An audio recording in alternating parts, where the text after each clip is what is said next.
네, 안녕하십니까. 성경의 내 이야기의 김홍덕입니다. 오늘은 요한일서 1장 1절에서부터 4절, 본문은 계속 동일한데 다섯 번째 시간을 가져보도록 하겠습니다. 오늘 이제 이 오디오 파일의 원 본문이 되는 블로그의 글의 제목은 예수님에 대한 착각입니다.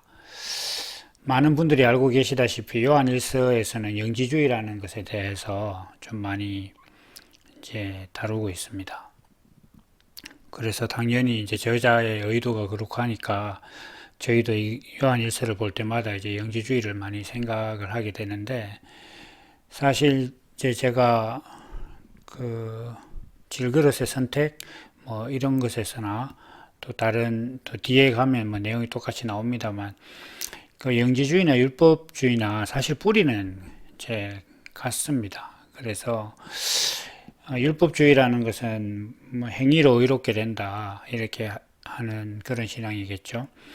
이제 행위로 의롭게 된다 하는 것 자체는 무슨 어떤 행위를 해서 그것을 하나님께 좋은 평가를 받았을 때 의롭게 된다 이렇게 하는 거기 때문에, 그럼 앞으로도 행위를 계속 해야 되고 행위를 함으로써 의롭게 된다는 것 자체는 행위를 하기 전까지는 의롭지 않다는 얘기가 되기 때문에, 그 육신이라든지 또 자기 존재 정체성 자체가 이제 부정하다. 그래서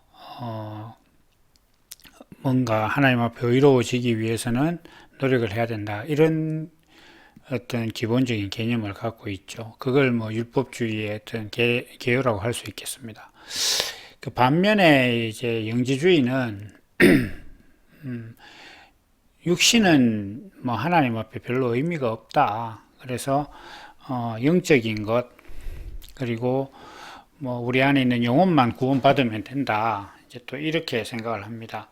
그런데 이 둘 다 생각 자체가 같습니다. 우리가 그 표면적으로 보면 육신을 경건하게 해야 하나님 앞에 의로워진다는 것과 육신 아무 소용없어 이렇게 말하는 것은 완전히 다른 것 같지만, 그 두 가지 생각을 하는 이유, 각각의 생각들을 하게 되는 이유는 뭐냐 하면 육신이 부정하다는 것입니다. 그래서 육신이 부정하기 때문에 하나님 앞에 의로워질 수 없다. 그래서 이 육신을 의로운 것으로 만들기 위해서 성경 말씀을 지키거나, 아니면 성경은 이제 육신은 아무 의미가 없으니까 우리 믿음만 있으면 된다. 이제 이렇게 양갈래로 갈라진 것이죠. 어쨌든 간에 그 율법주의나 영지주의는 뿌리가 같은데, 일단 지금 저희가 하고 있는 것은 그 요한 1서기 때문에 영지주의라는 측면에서 이렇게 보겠습니다. 근데 이제 그 영지주의라는 것 자체는 생각을 해보면 좀 특이한 생각이잖아요. 그러니까 사람들이 다 육신을 갖고 있고 누구나 뭐라 그러나 어떤 육신 안에 있는 어떤 자기로서는 없어졌으면 좋겠는 어떤 악한 생각이나 음란한 생각이나 이런 것들이 가득한 육신 자체가 하나님 앞에 의미 없는 것이다 이렇게 하면 뭔가 약간 해방감을 주기도 합니다. 그렇지만 신앙에 있어서 영지주의와 율법주의를 놓고 보면 실질적으로 더 큰 위협이 되는 건 사실은 율법주의입니다. 근데 영지주의라는 것 자체는 사람들이 종교를 가지고 있지 않는 사람들도 일단 육신을 너무나 무익한 것으로 보는 데 대해서는 약간 거부감이 있습니다. 그래서 예를 들면 그 믿음으로 의롭게 된다 이렇게 얘기하면, 그러면 믿기만 하고 도둑질 해도 되느냐 뭐 이렇게 그런 이제 반문을 누가 제기하면, 이제 그쯤 되면 그 교회를 안 다니고 하나님을 안 믿는 사람들도 그런 대화 자체는 자기한테 크게 무익하다 이렇게 이제 별로 들으려고 하지 않습니다. 왜냐하면 이미 대화가 그런 식으로 흘러가면 비상식적인 것이다 이렇게 좀 보기 때문에, 영지주의는 사실 그 종교 안에서는 약간이 아니라 굉장히 중요한 부분이긴 하지만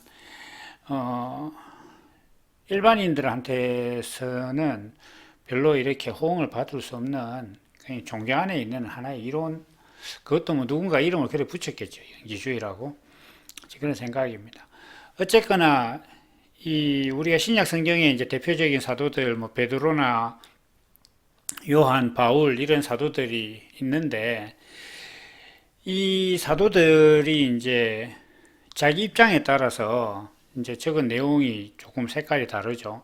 아무래도 바울 사도는 뭐 신약 성경의 반 정도를 썼는데 대부분이 그 이방인들에게 전도한 어떤 그런 자기 그 사역상 이방인들을 위협하는 그런 신앙적 도전에 대해서 늘 많이 썼습니다. 그래서 그 지금 하고 있는 갈라디아서나 또 앞서서 많이 했던 로마서 같은 경우에서 율법을 지켜야 된다. 그러니까 하나님을 믿는다면 하나님이 주신 법을 법을 지켜야 된다라는 것이 항상 어떤 그 바울이 세웠다고 할 수 있는 교회들에게 위협이 됐었습니다. 근데 반면에 이제 그 베드로나 뭐 야고보나 요한 이런 사도들은 상대적으로 좀 이방인이 아니라 그 예루살렘과 이스라엘 인근에서 이제 복음을 전했죠. 그러니까 그들이 전했던 복음을 전하는 대상들은 대부분 다 유대인들 그리고 어떤 유대교적인 습관 같은 것들이 익숙한 사람들이고 특별히 뭐 율법을 가지고 어떻게 얘기를 해야 될 건 아니지만 예수님에 대해서 뭔가 생각을 할 때 어떤 그 예수님이 하나님의 아들이다 이렇게 하니까 자기들이 가지고 있는 하나님에 대한 놀라운 경외감에 비추어서 그의 아들이라면 우리와 다를 것이다 라는 생각들을 이제 많이 했던 것 같아요. 그래서 이제 그런 부분들에 대해서 상대적으로 많이 이야기를 합니다. 따지고 보면 그 사도 바울이 이제 행함으로 이루어지는 것이 아니다 이렇게 얘기를 강력하게 하는 로마서나 갈라디아서의 말씀과 이제 또 동전의 앞뒤매처럼 있는 것은 야고보서에 나오는 행함이 없는 믿음은 죽은 것이다. 그리고 이제 요한 1서에 나오는 이 영지주의에 대한 경계 같은 것들이 이제 또 하나의 묶음이고 또 바울의 어떤 말씀들도 하나의 묶음인데 이게 사실 같은 겁니다. 제가 왜 같은 거냐고 말씀드리냐 하면 앞서서 영지주의가 됐든 율법주의가 됐든 결국 사람이 육신을 부정하게 보는 데서부터 시작한 거거든요. 그래서 육신을 부정하게 보니까 행위로 의로워져야 된다라고 하는 사람이 있고 행위로 해보니까 안 되더라라는 경험이 있는 사람들은 그러면 이 육신은 이게 의미가 없는 것이구나. 그렇게 이제 사람들이 자기 나름대로 생각을 막 정리를 한 겁니다. 근데 이건 어떤 성령의 깨달음이라기보다는 자기 지식을 가지고 타협한 것에 불과합니다. 만약에 그런 생각들이 뭐 맞다면 바울이라든지 여러 사도들이 그것을 장려하고 그것에 대해서 칭찬하는 글들을 썼겠지만 성경은 전혀 그렇지 않습니다. 그러면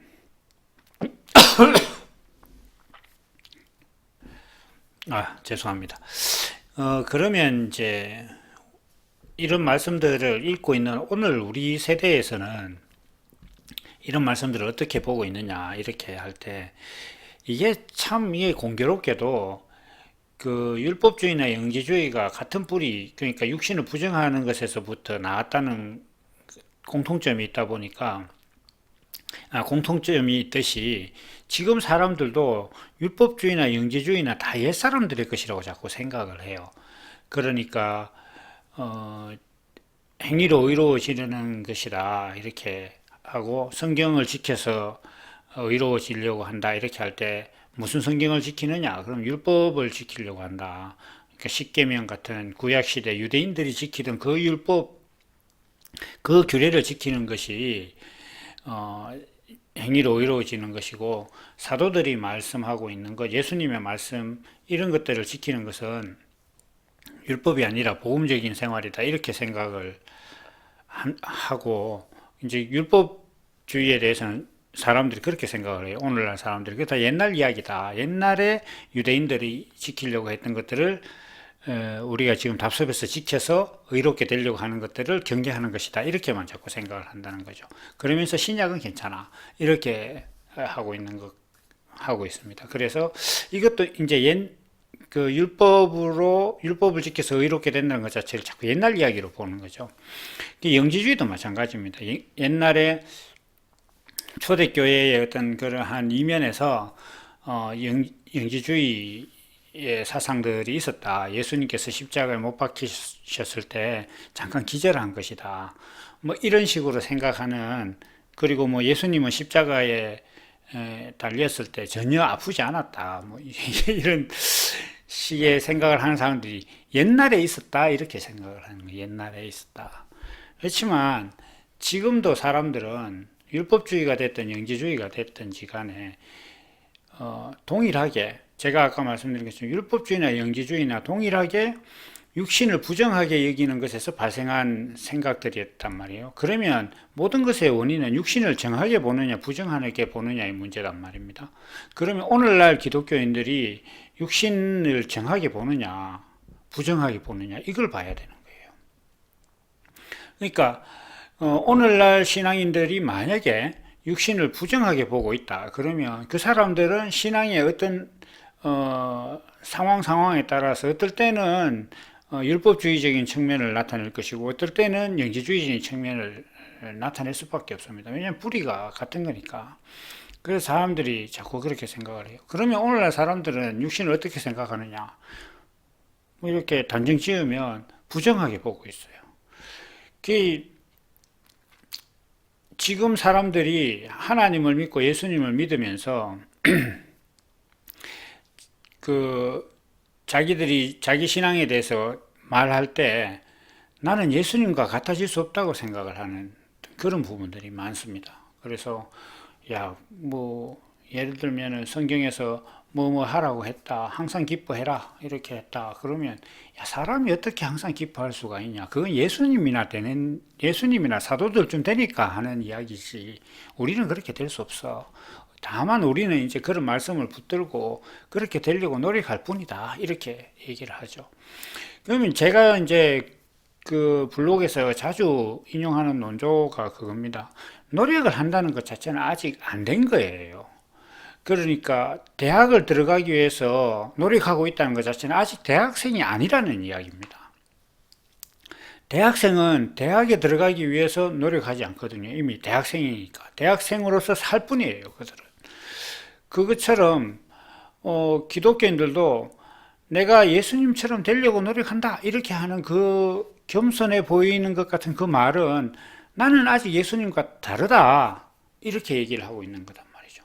그러면 여기서 모든 신앙이 이미 결정난 거예요. 자기는 예수님과 다르다 그러면 이 사람은 상황에 따라서 율법주의자도 될 수 있고 영지주의자도 될 수 있어요. 무엇보다 이 사람은 구원이 없어요.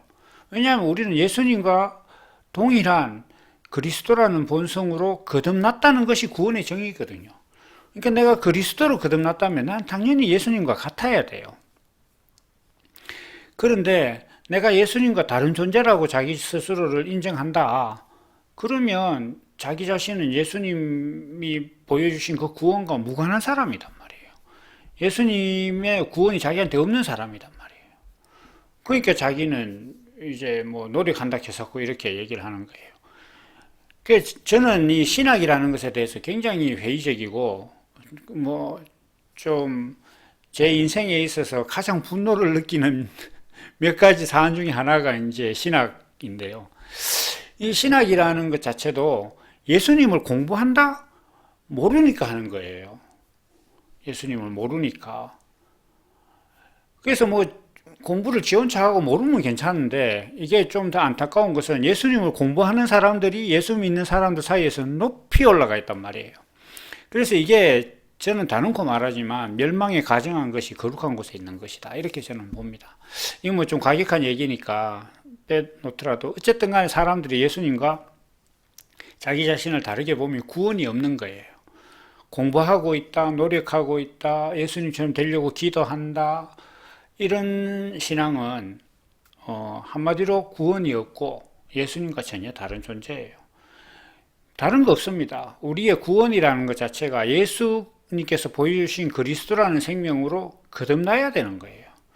생명으로 났는데 생명으로 나면 이렇게 반신반수 이런 식이 없습니다. 반인반수 이런 게 없어요. 그러니까 뭐 사람이 나면 날 때부터 사람인 거예요. 자라면서 팔이 하나 더 붙고 이러지 않잖아요. 그런 게 아닙니다. 그런 것처럼 그리스도로 거듭났다 그러면 거듭나는 순간 그 사람은 예수님과 동일한 존재가 돼야 되는 거예요. 그러다 보니까 사람들이 이제 이런 말 앞에 어떻게 생각하냐면, 야, 우리가 어떻게 예수님과 똑같아질 수 있어? 예수님은 죽은 자도 살리고 뭐 물리를 걷고 이렇게 했는데 우리는 물리를 걷기는커녕 뭐 아무것도 못하잖아. 그런데 어떻게 우리가 예수님과 같아질 수 있어? 이렇게 얘기해.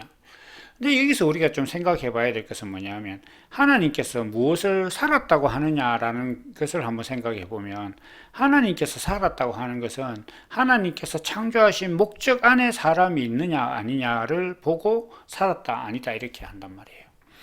그래서 우리가 아무 개념 없이 그냥 살아가면서 이야기를 하는데, 하나님께서 성경을 통해서 사람에게 말씀하실 때 죄와 사망 가운데 있는 자들, 죽음에 있는 자들이다 이렇게 얘기해요. 근데 죽음에 있는 자들이라고 말하고 있는 그 대상들은 육신으로 다 살아있기 때문에 하나님께서 너희는 죽은 자와 같다라는 말을 들을 수가 있는 거예요.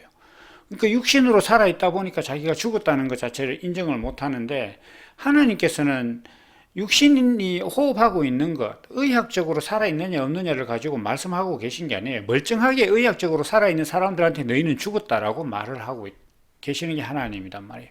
그러면 하나님께서는 살았다 죽었다라고 판단하는 것에 대한 다른 기준을 갖고 계신 거예요. 그건 의학도 아니고 호흡도 아니란 말이에요. 생물학적이나 물리적인 그런 것이 아니라, 하나님은 사람을 창조하신 분명한 목적이 있기 때문에 그 목적을 기준으로 봐서 사람이 그 목적을 이행하는 사람이다. 어떤 삶의 한 켠이라도, 삶의 어떤 하루에 1분씩이라도 하나님의 성품을 표현한다. 하나님께서 창조하신 목적에 대해서 표현할 수 있는 존재다. 그러면 그 사람은 살았는 거예요. 그래서 그리스도가 1%만 있어도 그 사람은 살았단 말이에요. 그러면 사람들이, 야, 그거 뭐 하루에 1분 그리스도 하나님의 성품을 나타내는 거, 그건 뭐 어쩌면 할 수 있는 거 아니냐 이렇게 싶지만, 이건 생명의 이야기란 말이에요. 생명으로 나지 않으면 못하는 거단 말이에요. 나지 않으면. 그 사람이 실제로 육신을 갖고, 이 신앙적인 거 말고 사람의 육신으로, 육신들끼리 이렇게 구성된 사회의 일원으로서 살아갈 때 그 사람이 육신의 효율이 얼마나 되느냐 하면 사실 그렇게 높지 않아요. 일단 사람은 기본적으로 인생의 3분의 1을 잡니다. 그리고 대부분의 시간을 먹어요. 그러니까 먹고 자고 뭐 이렇게 하는 시간들만 해도 반이 넘어요, 자기 인생에. 그러니까 뭔가 육신이 추구하고 있는 그런 것을 가지고만 효율을 따져도 50%도 안 되는 게 사람이란 말이에요. 그렇지만 어쨌든 간에 그 50%가 되든 안 되든 간에 육신이 사람으로 나야 그걸 이야기를 할 수 있는 거단 말이에요. 효율을 따질 수가 있는 거단 말이죠. 그래서 그와 같이 어떤 영적인 문제에 있어서도, 하나님의 창조 섭리의 문제에 있어서도, 하나님께서 창조하신 목적을 인생에 있어서 자기 삶의 어떤 순간에 있어서 단 1%라도 표현할 수 있다 그러면 그 사람은 그리스도로 난 거예요. 그 나서 자기가 그리스도란 생명 본성을 가지고 있어야만 그게 1%든 0.1%든 그 작은 것이라도 할 수가 있는 거단 말이에요. 그래서 겨자씨만한 믿음만 있어도 된다고 이렇게 말씀하시는 거예요.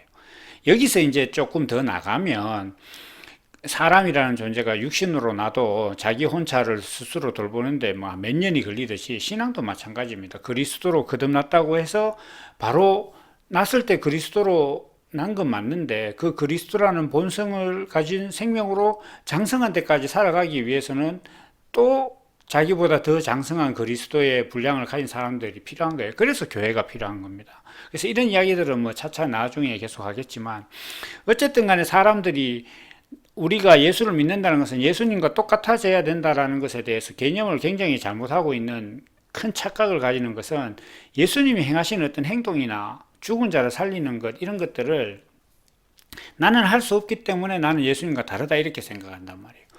그런 생각들의 기준은 사실은 눈에 보이는 거잖아요. 예수님께서 눈에 보이신 것, 죽은 자를 살리고 물리를 걷는 것 같은, 그러니까 물리적인 행위에 대해서 기반을 두고 있습니다. 그러나 히브리서에서 말씀하시고 있는 것처럼 보이는 것은 나타난 것으로 말미암아 된 것이 아니다. 그러니까 보이는 것의 본질이 따로 있다. 이렇게 이제 말씀을 하셨는데, 우리가 예수님과 나를 육신이라는 기준으로 놓고 육신의 능력이나 역량이나 성품이나 이런 걸 놓고 보니까 예수님과 나는 같아질 수 없어요. 그런데 나는 예수님과 같아지지 않으면 구원이 없는 존재단 말이에요. 그러면 나는 어떻게 예수님과 같아질 수 있느냐? 이렇게 할 때 예수님이 이 땅에 오신 목적, 그것은 하나님의 아들로 오신 거예요. 그냥 아들이라는 존재는 아버지의 성품을 표현하는 존재단 말이에요. 아버지 안에 있는 어떤 그런 유전자를 표현할 수 있는 육신이 된 존재가 아들이거든요. 그게 예수님의 정체성이잖아요. 그래서 우리도 하나님의 아들이라 그러잖아요. 그러면 나도 우리의 삶이 한 절이라도 하나님의 성품을 표현할 수 있는 육신의 삶이 나오면, 그러면 난 예수님과 같은 존재가 되는 거예요. 그러니까 예수님과 내가 무엇으로 인해 같아지느냐 이렇게 할 때, 하나님께서 인생을 창조하신 목적, 그것이 예수님께서 이 땅에 오신 목적과 내가 인생으로서 살아가는 목적이 동일하냐 안 하냐, 이거에서 판가름을 하는 거예요. 이게 같으면 나는 예수님과 같은 존재단 말이에요. 같은 기능을 하는 거니까. 그러니까 뭐 슈퍼에 있는 사과나 뭐 어떤 가정집에 있는 사과나 아직 과수원에 있는 사과나 다 사과잖아요. 그러니까 그게 그리스도 안에 있는 거단 말이에요. 그리스도라는 정체성 안에 있는 거단 말이에요. 사과라는 생명성 안에, 뭐 사과나무에 달려있는 사과도, 그리고 마트에 있는 사과도 다 사과인 거잖아요. 그것처럼 우리도 하나님께서 사람 육신 가진 인생을 만든 그 하나님의 목적 안에 내가 들어가면 육신으로 오신 예수님과 동일한 존재가 되는 거예요. 그래서 이것이 이제 우리 안에서 이해가 돼야 되는 거예요. 이게 열리는 게 사실 거듭나지 않으면 이게 열리지가 않아요. 그래서 제가 지금 전하는 말씀을 들었을 때, 아, 그렇구나라고 하는 것도 뭐 중요하지만, 사실은 제일 핵심적인 것은 이것이 자기 안에서 뭐 본성처럼, 아, 그럴 수밖에 없구나까지 이렇게 좀 가야 됩니다. 그래서 그렇게 됐을 때 비로소 자기가 신앙에 있어서 어떤 성경을 보는 것이나 이런 부분들이 좀 환히 밝아지는 그런 어떤 그런 밝음을 보게 될 것입니다. 오늘 이제 말씀을 좀 정리를 할까 하는데, 우리는 예수님에 대해서 굉장히 착각을 합니다. 그 착각을 한다는 것 자체는 예수님의 존재를 막 흩트린다 이런 게 아니고, 예수님을 볼 때 자꾸 나타난 현상만 자꾸 보려고 해요. 예수님 오신 목적을 보셔야 돼요. 예수님이 왜 하나님의 아들인지를 봐야 된단 말이에요. 그래, 아들이 무엇인가를 생각해 봐야 돼요. 아들은 아버지가 가지고 있는 눈에 보이지 않는 유전성, 그것이 육신으로 나타난 것이 아들입니다. 그래서 하나님의 말씀이라는 그 의와 뜻이 육신이 되었다, 이렇게 예수님을 표현한 거예요. 그러면 우리의 삶도, 나는 이미 육신을 갖고 있으니까 이 육신 안에, 질그릇과 같은 육신 안에 하나님의 의와 뜻과 말씀이 내 안에 심겨서 그것이 성령으로 잉태돼서 내 삶이 하나님의 성품을 표현하는 존재가 되면 내가 예수님과 같은 거예요. 그러면 되는 거단 말이에요. 예수님은 하나님의 뜻을 표현하기 위해서 때로 죽은 자를 살리는 어떤 그 눈에 보이는 기적을 행하셨지만, 그런 기적들이, 모든 것들이 지향하고 있는 것은 뭐냐면 사람의 마음이 바뀌는 거단 말이에요. 사람이 사람을 보고 그가 하나님의 아들이었도다라고 말하게 하는 것을 위해서 그렇게 하셨단 말이에요. 그러면 그것은 꼭 죽은 자를 살려야만 가능하냐? 그게 아니에요. 오늘 우리도 살아가면서, 야, 정말 그 네가 말하는 예수가 진정한 하나님의 아들이구나, 우리 육신을 가진 존재가 하나님의 아들이 될 수 있구나라는 어떤 그런 고백을 자아낼 수 있는 삶이나 말씀을 전한다면, 그게 예수님께서 기적을 일으키신 것과 동일한 목적 아래에 있는 거예요. 그럼 난 예수님과 같은 거단 말이죠. 그래서 그런 사람이 되는 것이 우리가 예수를 믿는 목적이고, 또 하나님께서 나를 만드신 목적이에요. 우리가 이제 생각을 해보면, 한마디로 우리가 예수님과 같아질 거 아니면 예수 믿을 이유가 없습니다. 예수님과 나는 달라서 나는 노력할 뿐이다, 그런 신앙을 왜 가지고 있죠? 언제까지 노력하면 예수님처럼 되는데, 언제까지 하면 내가 정말 내 마음에 대해서, 내 마음으로 내가 참 하나님의 아들이라는 것에 대해서 확신하고, 이것은 정말 그 내가 스스로 훔쳐내려고 해도 안 되는 그런 굳건한 자리에 갈 수 있는, 언제까지, 얼마나 해야 되는데 신앙생활을. 교회를 몇 년 다녀야 되고 기도를 몇 시간 해야 되고 이렇게 해야 되는 기준이라도 있습니까?